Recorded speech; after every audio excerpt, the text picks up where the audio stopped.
Hello and welcome. I'm Al Barrows, and this is UFO Disclosure, the podcast that's meant to show an average person's reaction to all the UFO, UAP news from everywhere and anywhere.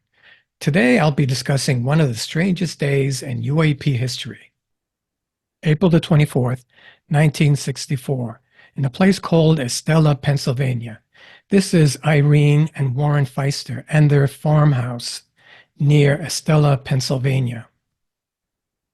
On that Friday morning, while it's still dark, Irene looks out of her kitchen window. She sees a flash of light in the hayfield behind the barn. Warren goes out to investigate.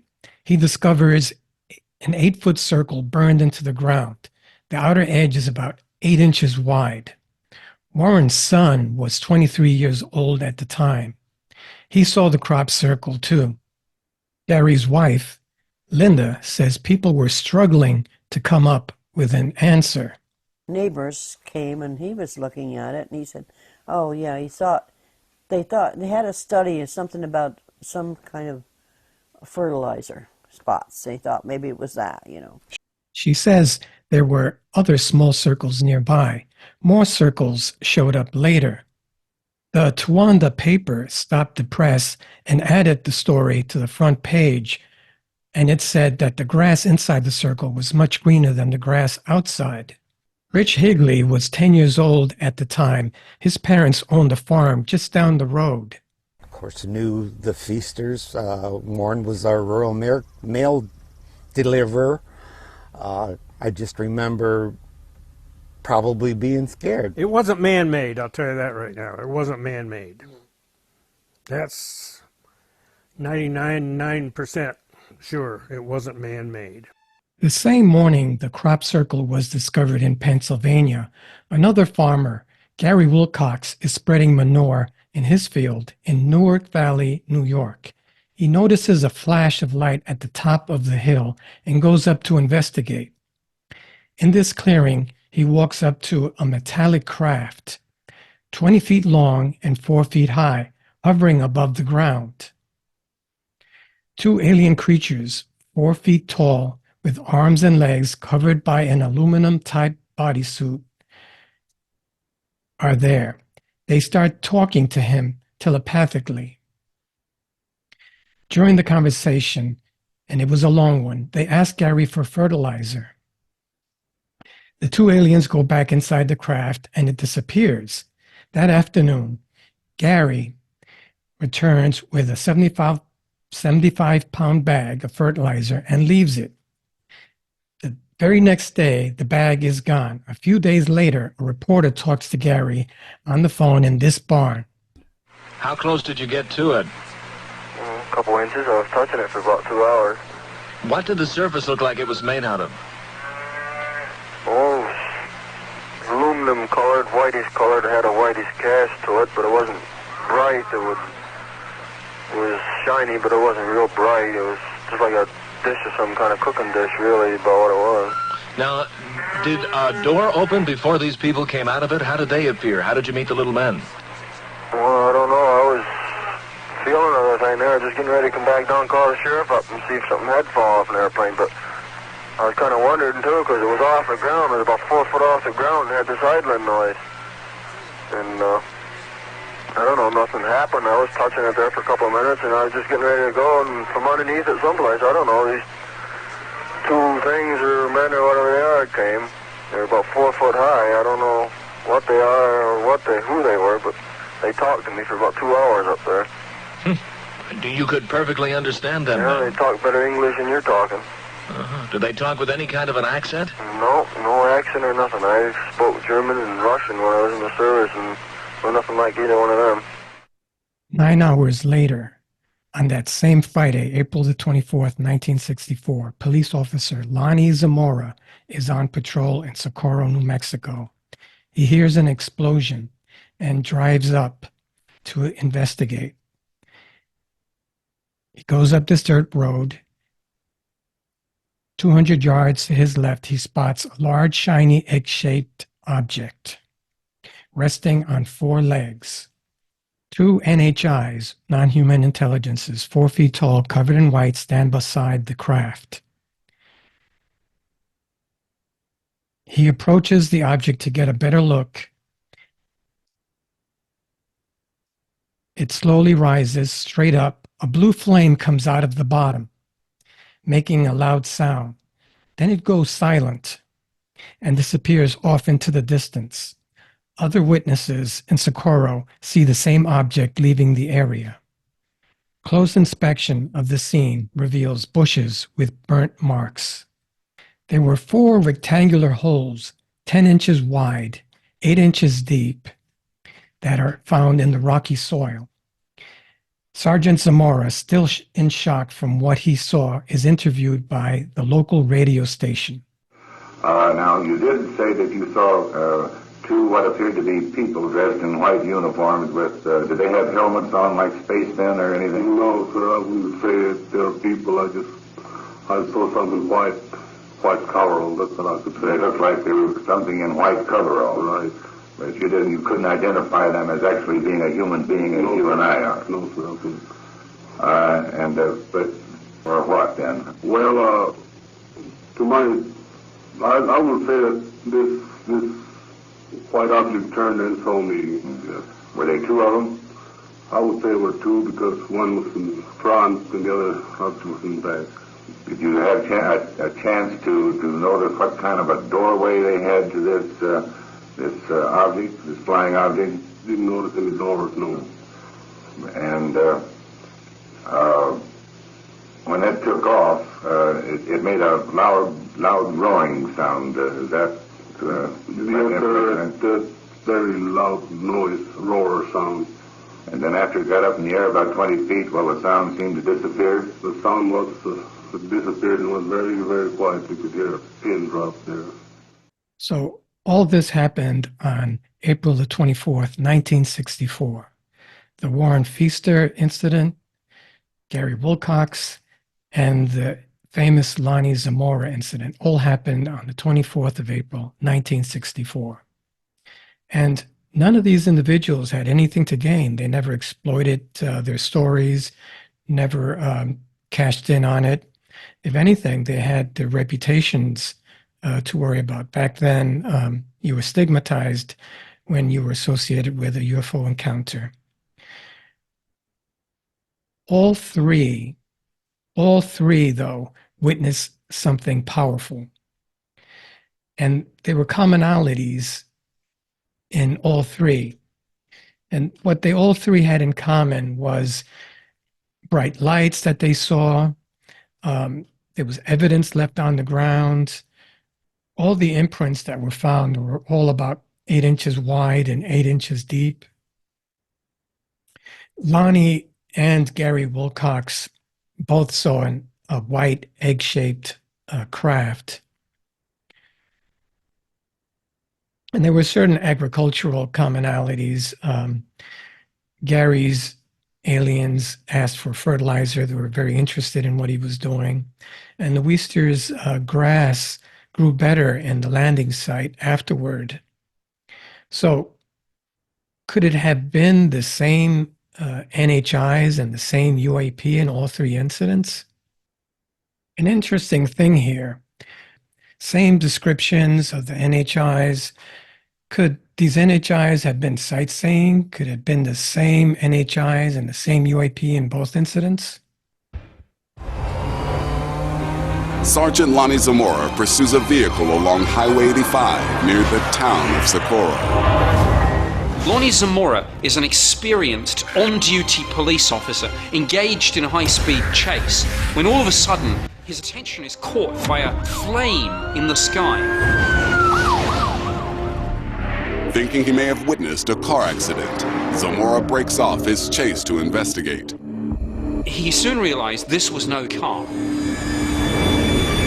The object he was looking at was essentially white and featureless, oval in shape, but on legs of some sort.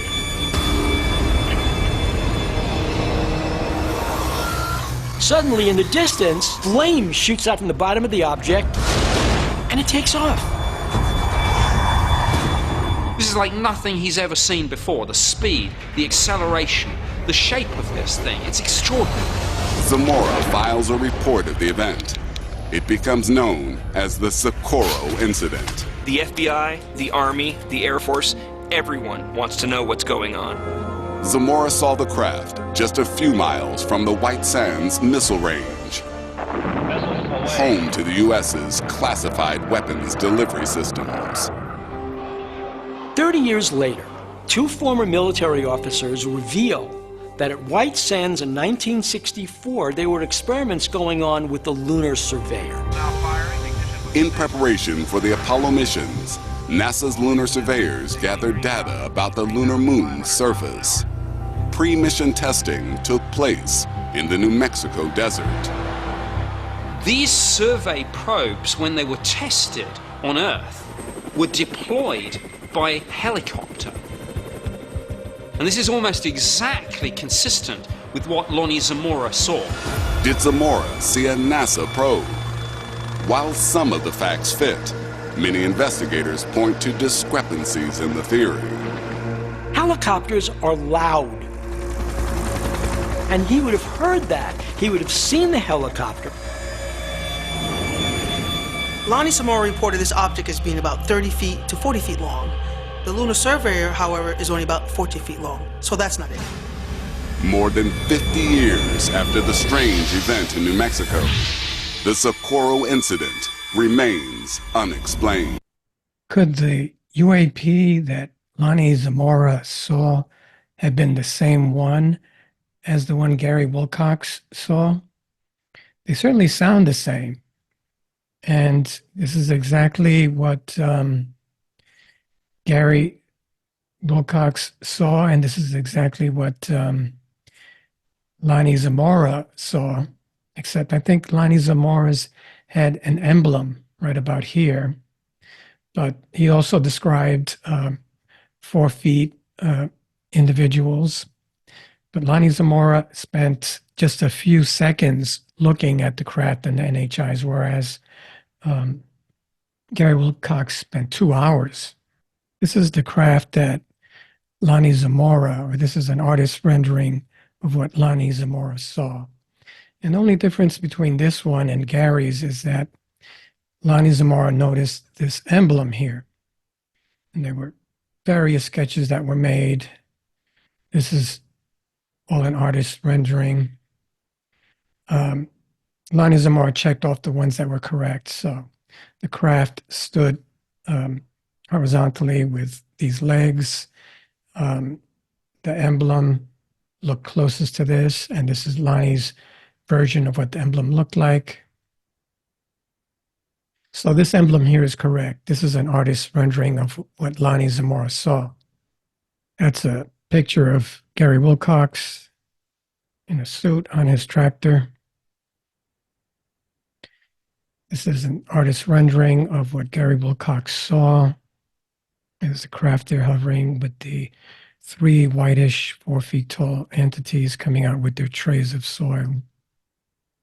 The psychiatrist that saw Gary Wilcox, Dr. Schwartz, studied Wilcox thoroughly in 1968 and was impressed how he behaved when he met him in person. Schwartz devoted an entire chapter of his 2-volume essay on UFOs, which was published in 1983, to a detailed description of this case. So the Zamora experience left an indelible mark on the world of UFO investigations. The fact that the head of Project Blue Book, the U.S. Air Force program dedicated to studying UFO sightings, acknowledged the exceptional nature of Zamora's encounter speaks volumes.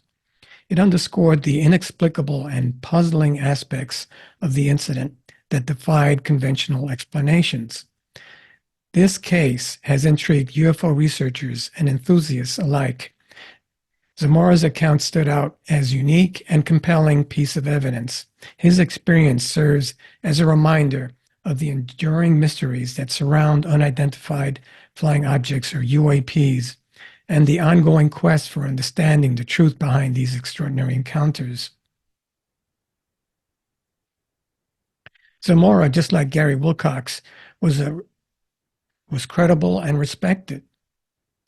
Both Gary Wilcox and Officer Zamora were all known for their integrity and professionalism and dedication to their work.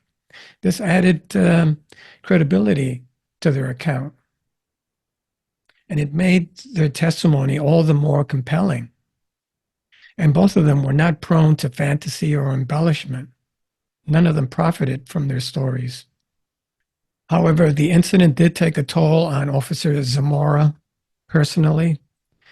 There was ridicule and teasing that he faced from members of the police force and the local community, and that all weighed heavily on him. It's believed that the constant scrutiny and disbelief surrounding his UFO encounter contributed to his decision to retire just 2 years after the incident. The pressure and skepticism he endured likely played a role in shaping the trajectory of his life and career. It's too bad that he had to live with that.